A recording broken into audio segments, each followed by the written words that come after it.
कामदा एकादशी, जो कि रामनवमी के बाद 11 तिथि को मनाई जाती है, एक अत्यंत महत्वपूर्ण व्रत है। इस साल कामदा एकादशी का व्रत 8 अप्रैल को रखा जाएगा। कामदा का अर्थ है वह जो सभी मनोकामनाओं को पूरा करने वाला हो। इस दिन भगवान विष्णु की पूजा विशेष रूप से की जाती है और यह दिन भक्तों के लिए अत्यंत शुभ और फलदायी होता है। धार्मिक मान्यताओं के अनुसार कामदा एकादशी का व्रत करने से मनुष्य के सभी सांसारिक और आध्यात्मिक कष्ट समाप्त हो जाते हैं। यह व्रत विशेष रूप से उन लोगों के लिए अत्यंत लाभकारी माना जाता है जो अपनी इच्छाओं की पूर्ति के लिए किसी प्रकार की कठिनाइयों का सामना कर रहे होते हैं। कामदा एकादशी के महत्व को समझने के लिए हम धर्मराज युधिष्ठिर और भगवान श्री कृष्ण के बीच हुई एक महत्वपूर्ण बातचीत को सुनते हैं। एक बार धर्मराज युधिष्ठिर ने भगवान श्री कृष्ण से प्रार्थना की, हे भगवान, कृपया मुझे चैत्र माह की शुक्ल पक्ष की एकादशी का व्रत, पूजा विधि और इसके महात्म्य के बारे में विस्तार से बताएं। भगवान श्री कृष्ण ने कहा, हे राजन, यह प्रश्न पहले महाराज दिलीप ने महर्षि वशिष्ठ से किया था। मैं वही कथा तुम्हें सुनाता हूँ। बहुत समय पहले की बात है। रत्नपुर नगर में एक राजा रहते थे जो भोगविलास में पूरी तरह से डूबा रहता था और अपनी प्रजा के प्रति बिल्कुल लापरवाह था। उसी नगर में ललित और ललिता नामक एक पति पत्नी रहते थे। ललित राजा के दरबार में संगीतकार था और वह राजा की सभा में संगीत प्रस्तुत करता था। एक दिन राजा की सभा में ललित संगीत प्रस्तुत कर रहा था और तभी उसका ध्यान अचानक अपनी पत्नी की ओर चला गया, जिससे उसका स्वर बिगड़ गया। यह देखकर राजा पुंडरीक इतना क्रोधित हुआ कि उसने ललित को राक्षस बनने का श्राप दे दिया। राजा के क्रोध में दी गई यह शापित वाणी ललित के जीवन को पूरी तरह से बदल दी। राजा के श्राप से ललित मांस खाने वाला भयंकर राक्षस बन गया।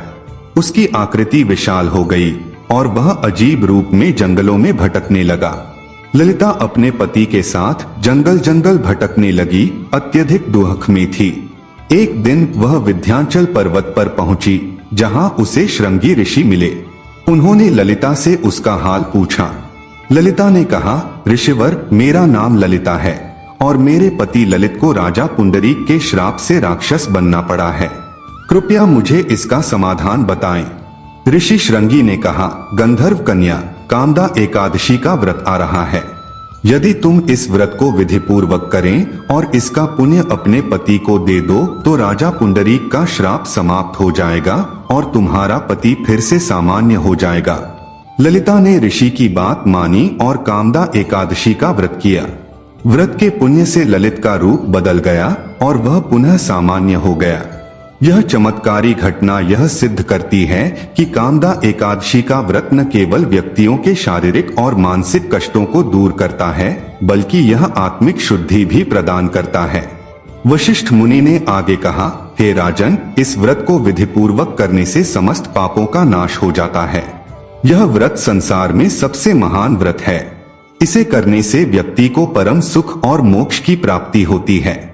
कामदा एकादशी के दिन विशेष रूप से भगवान विष्णु की पूजा करनी चाहिए और इस दिन उपवास रखना चाहिए। इस दिन का उपवास और पूजा विधि से किया गया व्रत न केवल संसारिक सुखों की प्राप्ति कराता है, बल्कि आत्मिक शांति और परमात्मा के दर्शन का भी अवसर प्रदान करता है। कामदा एकादशी का व्रत अत्यंत पुण्यकारी और फलदायी होता है। इस व्रत को विधि पूर्वक और श्रद्धा से करने से व्यक्ति की सभी इच्छाएं पूरी होती हैं और वह संसारिक तथा आध्यात्मिक सुखों को प्राप्त करता है। आइए हम सभी इस कामदा एकादशी को श्रद्धा पूर्वक और पूरी निष्ठा के साथ मनाएं, ताकि हमारे जीवन से सभी दुख और संकट समाप्त हो सकें और हमें भगवान विष्णु का आशीर्वाद प्राप्त हो। कामदा एकादशी पर भगवान विष्णु को प्रसन्न करने के लिए करें ये उपाय। कामदा एकादशी भगवान श्री हरि विष्णु जी को समर्पित है। हर साल चैत्र महीने के शुक्ल पक्ष की एकादशी को ही कामदा एकादशी के रूप में मनाते हैं। इस दिन पूरी श्रद्धा के साथ भगवान विष्णु की आराधना करने से पापों से मुक्ति मिल सकती है। कामदा एकादशी के दिन कुछ उपायों को करने से आर्थिक दिक्कतों को दूर करने के साथ जीवन की सुख समृद्धि भी बढ़ती है। कामदा एकादशी पर भगवान विष्णु को प्रसन्न करने के लिए करें ये उपाय। नंबर 1, कामदा एकादशी के दिन श्री हरि विष्णु जी का पंचामृत से अभिषेक करें। ऐसा करने से आपके कार्य क्षेत्र में आ रही मुश्किलें दूर होंगी और आपको अपनी स्किल्स दिखाने के नए मौके भी मिलेंगे। नंबर 2, अगर आपके वैवाहिक जीवन में मनमुटाव की स्थिति बनी हुई है और दिन ब दिन क्लेश होता रहता है तो कामदा एकादशी के दिन मां तुलसी की पूजा करें। इस दिन लक्ष्मी माता और तुलसी माता को श्रृंगार की सामग्री अर्पित करें। नंबर 3, कामदा एकादशी पर दान करने का विशेष महत्व माना जाता है, इसलिए अपने जीवन की सभी मुश्किलों को दूर करने के लिए जया एकादशी के दिन किसी गरीब या जरूरतमंद को भोजन कराएं। नंबर 4, कामदा एकादशी पर श्रीमद् भागवत कथा का पाठ करना पुण्यदायक माना जाता है।